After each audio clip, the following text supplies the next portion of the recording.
నమస్తే అండి. నమస్తే. ఎప్పటికప్పుడు ఫుడ్ సేఫ్టీ అధికారులు రెస్టారెంట్‌ల పైన దాడులు చేస్తూనే ఉంటారు. సో, చాలా సందర్భాలలో చికెను లేకపోతే అక్కడున్న సామాగ్రి పాడైపోయింది, చెడిపోయింది, జాగ్రత్తలు తీసుకోలేదు. ఇవన్నీ మనం సర్వసాధారణంగానే చూస్తూ ఉంటాం. ఓకే. బట్ ఈ కోవా బన్ ఇష్యూ చాలా గట్టిగానే వైరల్ అవుతోంది. భిన్నాభిప్రాయాలు ఉన్నాయి దీంట్లో. ఎందువల్లంటారు? అసలు ఏం జరిగింది? ఇప్పుడు ఈ కోవా బన్ను హ్మ్. ఈ మధ్య కాలంలో బాలాపూర్ దగ్గర ఆహ్, ఒ హ్మ్. అక్కడ రోహింగ్యాల కాలనీ ఒకటుంటది. హ్మ్. అక్కడ ఆ రోహింగ్యాలు ఈ బన్నులు అమ్ముతున్నారు అని చెప్పి దానిని ఒక రాజకీయ పార్టీ వాళ్ళు కాస్త హల్చల్ చేశారు. హ్మ్. పైగా వాళ్ళేమంటారంటే దీంట్లో ఇవి హిందువులకే అమ్ముతున్నారు వాళ్ళు. ఈ హిందువులకి పిల్లలు పుట్టే అవకాశం లేకోకోకుండా వాళ్ళేదో కలుపుతున్నారు అని జెప్పి మాట్లాడారు. సరే అదలా ఉండగా ఈలోపు ఇంకొకరికి చాలా అత్యుత్సాహం వచ్చేసింది. హ్మ్. ఒక మీడియా హౌస్‌కి. వచ్చేసేసి వాళ్ళేం జేశారు, ఎంచక్కా ఎళ్ళిపోయారు. ఎళ్ళిపోయి సమ్మక్క సారలక జాతర జరుగుతుంది గదా! హ్మ్. జాతర జరిగినప్పుడు ఆ జాతర దగ్గర ఈ కోవ బన్ను అమ్ముతున్నారు. హ్మ్. అమ్ముతుంటే ఈ కోవ బన్ను అమ్మే అతని దగ్గరికి వీళ్ళు ఎళ్లి మైక్ పెట్టి "నీ పేరేంటి?" అన్నారు. అతను వలి అన్నాడు. ఇంకేముంది వీళ్ళకి పూనకం వచ్చేసింది. హ్మ్. వీళ్ళకి పూనకాలొచ్చేసేసి ఇంక వీళ్ళు ఇంకేముంది అసలు నీ బన్ నీ ఆధార్ కార్డ్ చూపిచ్చు. హ్మ్. నీ పాన్ కార్డ్ చూపిచ్చు అన్న లెవెల్‌లో ఆహ్, హ్మ్, పైగా నువ్విచ్చే బన్నుకి ఎక్స్‌పైరీ డేట్ చూపిచ్చు. హ్మ్. ఇలా రకరకాల ప్రశ్నలతోటి అవును. పైగా ఇలా అడిగేవాళ్ళు కూడా ఏంటి అంటే, ఒక దురుద్దేశంతోనే వెళ్తారు. అవును.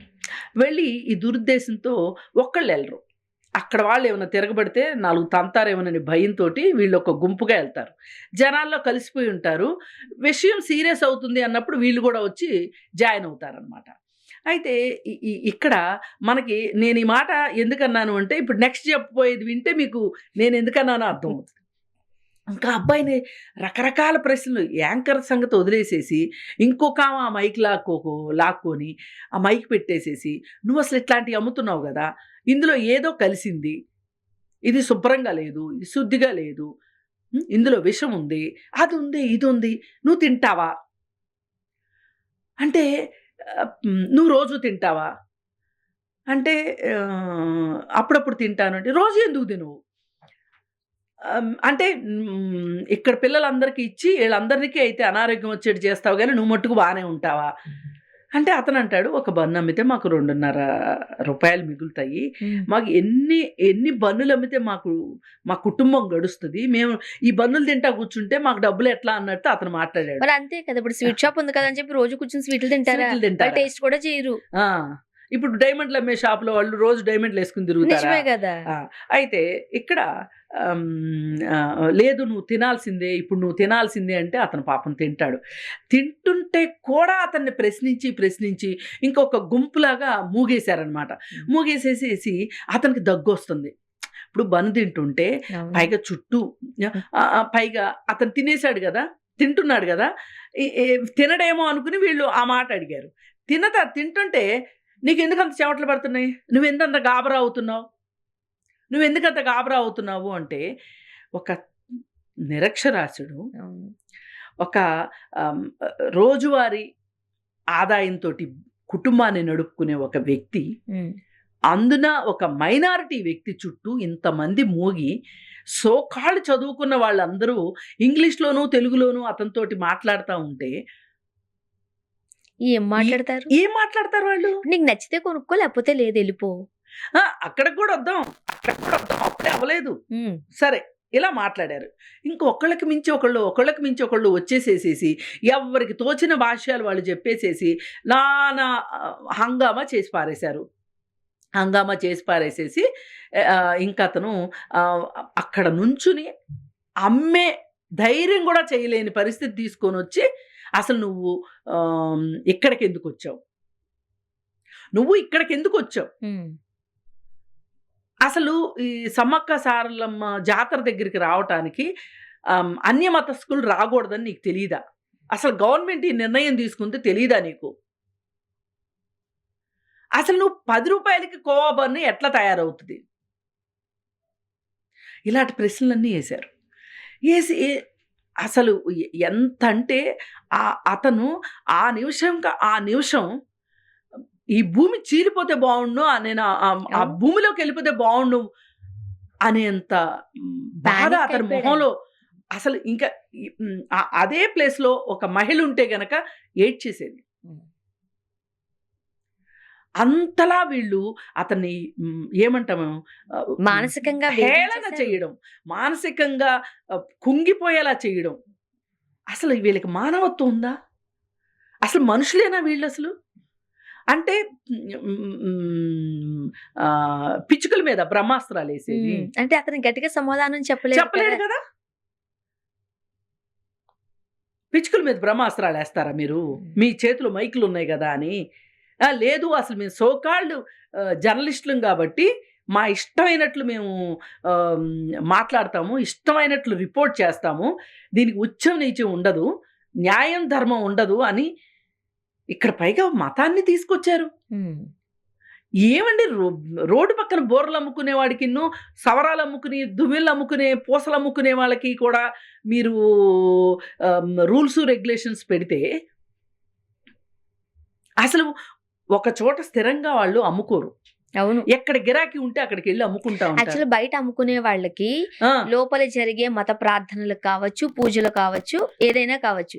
ఈ బయట ఉన్న వాళ్ళకి సంబంధమే ఉండదు. సంబంధం ఉండదు. ఆళ్ళకి వ్యాపారం ఎక్కడుంటే అక్కడ చేసుకుంటారు. వ్యాపారం అక్కడ ఉంటే అక్కడ చేసుకుంటారు. అక్కడేంటి మతం? అక్కడ మతం ఎందుకొచ్చిందసలు? పైగా ఇంకొకటి, ఇంకా కొంచెం ముందుకెళ్ళిపోయి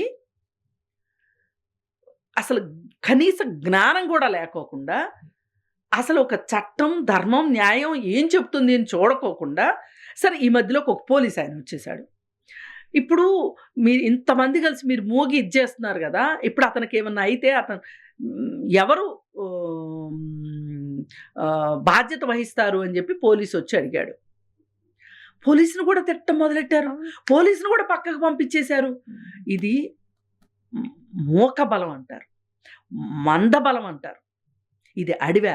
ఒక మాట నాకు డౌటొస్తుందండి. ఆ! ఇప్పుడు వీళ్ళు మతాన్ని తీసుకొస్తున్నారు కదా! హ్మ్. ఆ మతాలు ఇలానే చెప్తున్నాయా? అది ఎనీ మతం. ఏ మతమైనా కావచ్చు. ఇలానే చెప్తాయా మతాలు? అస్సలు చెప్పదు. అస్సలు చెప్పదు. అస్సలు ఏ మతము చెప్పదు. ఏ మతానికి సంబంధించిన దేవుడైనా ఇలా ప్రవర్తించమని, ఇలా మాట్లాడమని నేను చెప్పరు. ఇంకొంచెం ముందుకెళ్తే ఒక మహానుభావురాలు ఆమె ఏం చెప్తుంది అంటే, వీళ్ళు హలాల్ చేస్తారండి ముస్లిమ్సు. హలాల్ చేస్తారు. హలాల్ చేసి దాని మీద ఉమ్మేస్తారు. ఆ ఉమ్మేసింది తినాలా? హలాల్ చేసింది తినాలా? అసలు ఆమెకి తెలియాల్సింది ఏంటంటే, ఒక కనీస జ్ఞానం ఉండాల్సింది ఏంటి అంటే, హలాలు కోళ్ళకి చేస్తారు. అవును. మేకలకి చేస్తారు. బర్రెలకి చేస్తారు హలాలు. అంతేగాని బన్నులకిను ఇప్పుడు కరాచీ బేకరీ ఉంది. హ్మ్. అది ముస్లిమ్స్ నిర్వహిస్తున్నారు. అక్కడ గూడా మరి హలాల్ చేస్తారా? ఉమ్మూస్తారా? పైగా ఆమె ఇంకో ఛాలెంజ్ చేస్తుంది. నేను బన్ను తయారు చేసి నేను ఉంచుతాను. అది ఇప్పుడు దీన్ని వ్యతిరేకించే వాళ్ళందరూ వచ్చి తింటారా అని అడుగుతుంది. అసలు ఒక బన్నుకి, కోవా బన్నుకి, మాంసాహారానికి ముడిపెట్టి మాట్లాడటం అంటే బోడిగుండుకి బట్టతలకి ముడేసినట్టు లేదండి? అసలు మాంసాహారం గురించి వివేకానందుడు అద్భుతంగా చెప్పాడు. మీరు వివేకానందుడు అని చెప్పి రక్తం ఉప్పొంగించుకుంటారు గదా! వివేకానందుడు ఏం చెప్పారు? మీ మీ మాంసాహారమా, శాకాహారమా అనేవి మీ పూజ గది దాటి బయటికి రావద్దంటాడు. అవును. మరి అవి ఆ జ్ఞానంతో మీకు పని లేదు. ఆ మాటలతో, ఆ ప్రబోధాలతో మీకు పని లేదు. మీకున్న ప్రబోధం ఏంటి అంటే, మీ మనసు ఏం చెప్తుంది అంటే ఒక్కటే. ఏం చేసైనా సరే, ఇవాళ ఈ దేశంలో ఉన్న అధికార పార్టీకి నచ్చేలాగా బిహేవ్ చేయటం. వాళ్ళకి మస్కా కొట్టటం. ఈ మస్కా వీరులు ఎక్కువైపోయారు. ప్రతిదానికి మతాన్ని జోడించేసేసి, నాకు చిన్నప్పుడు తెలుసండి హలాల్ అంటే. హైవే పక్కన హోటల్ నడుపుకునే ఒక ఆవిడొచ్చి, కోళ్ల ఫారం దగ్గర కోళ్ళు తీసుకొని వెళ్ళి ఆమ్, ఆ, ఆమ్, ఒక ఆయన ముల్లా అని ఉంటారు, ముల్లా దగ్గరికి వెళ్ళి హలాల్ చేయించుకుని వెళ్ళేది. ఎందుకు అంటే చాలామంది ముస్లిమ్స్ హలాల్ చేయని మాంసం తినరు. అవును. అంటే రక్తంతో తినకూడదు అని వాళ్ళ భావన. అంటే వాళ్ళకేవో దేవుడికి అర్పించింది మనం దేవుడికి అర్పించకుండా మనం తినకూడదు అనే ఒక ఉద్దేశం వాళ్ళకుంది. అయితే ఈ హోటల్ నడిపే ఆవిడ హిందూ, మరి ఈవిడెందుకు అది ఫాలో అయ్యింది? ఇప్పుడు వచ్చే లారీ డ్రైవరు, ఆ క్లీనరు, ఈమె హలాల్ చేయించిందా లేదా అని దగ్గరుండి కూర్చొని చూడరు కదా, అవును. అంత టైం ఉండదు కదా. కానీ వ్యాపార నీతి అంటారు దాన్ని. ఆమె ఆ వ్యాపార నీతి కోసం హలాల్ చేయించి ఆమె ఆమె హోటల్ ఉన్న ఏరియాలో హలాల్ చేసే వ్యక్తి లేడు. అందుకని ఒక 10 కిలోమీటర్లు వచ్చి హలాల్ చేయించుకొని తీసుకొని వెళ్ళి చేసేది. ఎందుకంటే అది వాళ్ళిచ్చే డబ్బులతోటి మన హోటల్ నడుస్తుంది. ఇది మన జీవనాధారం. మన జీవనాధారం అయిన దాని మీద మనము అబద్ధం ఆడకూడదు అనే ఒక నీతి ఆమెని అలా ఫాలో అయ్యింది ఆవిడ. నాకెంత గొప్పగా అనిపించేదో ఆవిడ. అంత చిన్నప్పుడే నాకు అప్పుడు తెలుసు హలాల్ అని. మరి మనకి ఇప్పుడు చాలా వయసు వచ్చేసింది, బుర్ర ఎదగొద్దా? తెలియంది తెలుసుకోవద్దా? అసలు హలాల్ దేనికి చేస్తారు, దేనికి చేయరు అనే జ్ఞానం కూడా తెలియదా? హలాల్లో కూడా ఉమ్మూస్తారు అనే సంగతి నాకు తెలియదు ఇప్పటికీ. అంటే వీళ్ళు ఎక్కడ దాకా వెళుతున్నారు అంటే, ఎదుటివాడు బలహీనుడైతే, మైనారిటీ మతం వాడైతే, వేరే దేశం నుంచి శరణార్థిగా వస్తే వీళ్ళ దృష్టిలో వాళ్ళు మనుషులే కాదు.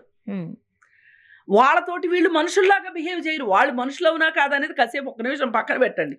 పోనీ ఏదో ఒకటి అనుకోండి, అసలు వీళ్ళు మనుషులుగా బిహేవ్ చేయాలిగా. ఇంకొకటండి నాకు బాగా గుర్తొచ్చిన విషయం ఇట్లాంటి దానికి సంబంధించి, ఒకరోజు ఒక ఆవిడ గుడి ముందు పూలు అమ్ముతుంది. గుడి ముందు పూలు అమ్మే ఆవిడ బొట్టు పెట్టుకోలేదు. ఒక ఆమె వచ్చేసేసి ఇట్లాంటి నోరెక్కువ ఉన్న ఆవిడ వచ్చేసేసి, నువ్వు బొట్టు పెట్టుకోలేదేంటి అని అడిగింది. నేను పెట్టుకోనండి, నేను క్రైస్తవ మతము అని చెప్పింది. మీ క్రైస్తవులకి ఇక్కడ ఏం పని, పూలు ఎందుకు అమ్ముతారు అని బలవంతంగా వేరే అమ్మాయిని బొట్టు తీసుకురా అని చెప్పి ఆ అమ్మాయికి బొట్టు పెట్టిందండి. నువ్వు బొట్టు పెట్టుకుంటేనే ఇక్కడ పూలు అమ్మాల్సిందే అని కూర్చుంది. నాకు ఇది ఎందుకు గుర్తొచ్చిందో చెప్పమంటారా? అసలు సమ్మక్క సారక్క జాతరకి వేరే మతస్థులు రాకూడదు అన్నప్పుడు నాకు ఇది గుర్తొచ్చింది. మరి అసలు నన్ను అడిగితే సమ్మక్క సారక్క జాతరకి గిరిజనులు తప్పితే వేరే వాళ్ళు ఎవరు వెళ్ళకూడదు. వాళ్ళు గిరిజన దేవతలు. అసలు మామూలు వాళ్ళందరూ ఎందుకు వెళ్ళారు?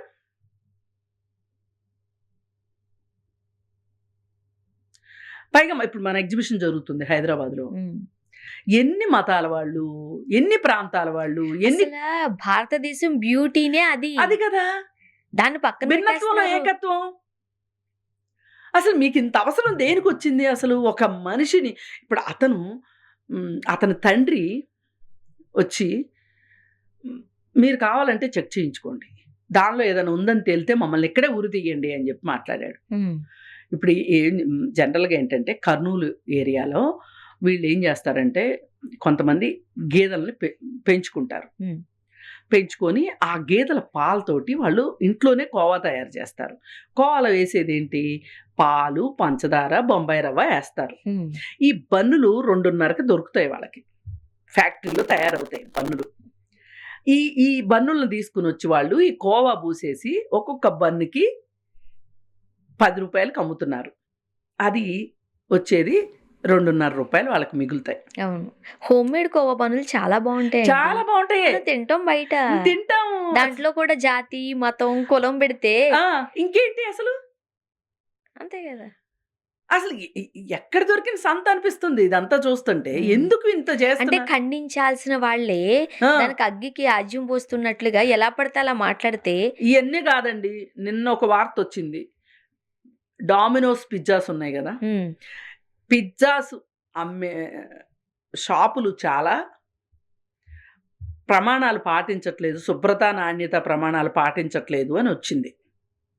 మీకేదైనా చేతనైతే అక్కడికెళ్ళండి. ఇంకా అన్నిటికన్నా ఇంకా ముఖ్యం, చాలా స్వీట్ షాపులులో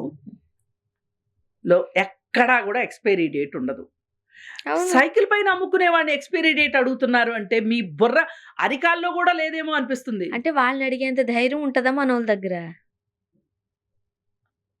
అంత చేతకానప్పుడు మూసుకొని ఇంట్లో కూర్చోవాలి. ఇంకెందుకమ్మా మాట్లాడటం? నువ్వు ఎవరినైనా నిలదీయగలగాలి. దేశాధ్యక్షుడినైనా నిలదీయాలి, అట్టడుగు వాళ్ళనైనా నిలదీయాలి. ఇప్పుడు మనకి అట్టడుగు నుండేదెవరు? మన ఊర్లో అట్టడుగు వార్డ్ మెంబరు. హ్మ్. ఆళ్ళు పూర్తిగా కింద.